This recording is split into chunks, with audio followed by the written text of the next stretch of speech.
Olá pessoal, sejam todos bem-vindos ao Fezadas. O meu nome é João Barceleiro e hoje vamos falar de um elemento macroeconômico muito importante, pois um elemento que nós temos ouvido no nosso dia a dia.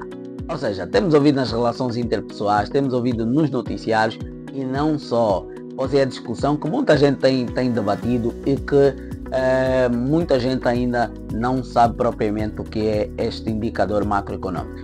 Pois este indicador macroeconômico que nós trouxemos hoje é o PIB. Acredito que já ouviram falar do PIB. O PIB é nada mais nada menos do que o valor total em moeda de todos os bens e serviços finais produzidos dentro de um país durante um período de tempo. E normalmente o PIB é calculado em três óticas fundamentais. Primeiro, na ótica das despesas ou demanda, na ótica da renda e na ótica da produção. Hoje eu vou falar do PIB na ótica das despesas ou demandas. O PIB engloba alguns elementos importantes para o seu cálculo, desde eles o consumo, que é representado pela letra C, que vai passar daqui a pouquinho a equação do PIB e eu vou descrever cada elemento que faz parte do PIB. O consumo é nada mais nada menos que os gastos das famílias com bens e serviços, ou seja, aquilo tudo que as famílias consomem em bens e serviços ou afetam em bens e serviços é considerado como consumo.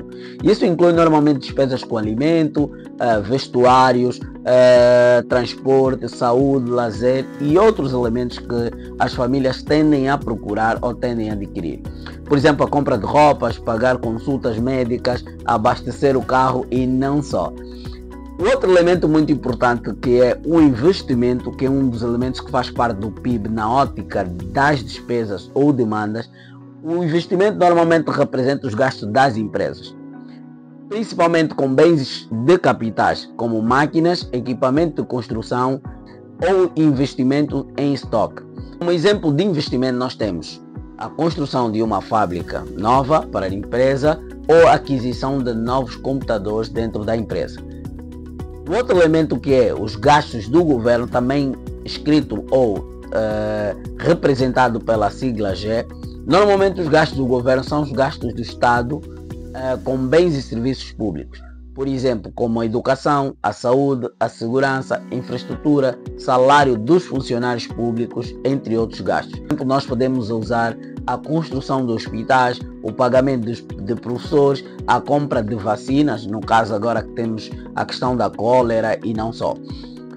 O outro elemento que inclui a demanda externa líquida, que é exportação menos importação, isto mostra quanto o país vende para o exterior, que é o que exporta, menos quanto o país compra do exterior, que é o que importa.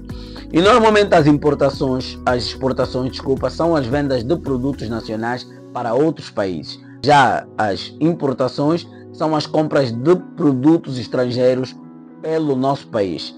Vou dar um caso e um exemplo muito prático de Angola. Se Angola exporta petróleo e importa carros, o valor das exportações menos os das exportações entra no cálculo do PIB. E isso vai dar a demanda externa líquida. E normalmente nós temos uma fórmula muito comum do PIB, que é PIB é igual a consumo, mais investimento, mais gasto do governo, mais exportações menos importações, que representa a demanda externa líquida. Subscreva nosso canal da Fezadas no YouTube, que é o Fezadas na Net no YouTube. Visite o nosso e-commerce, que é o Fezadas e-commerce. Siga as nossas redes sociais, Instagram fezadas.sp, TikTok fezadas.sp, Facebook fezadas, e fica a par e passo de todas as novidades. Acompanhe o nosso canal, acompanhe as nossas redes sociais para acompanhar todas as dicas de empreendedorismo, economia, finanças e não só.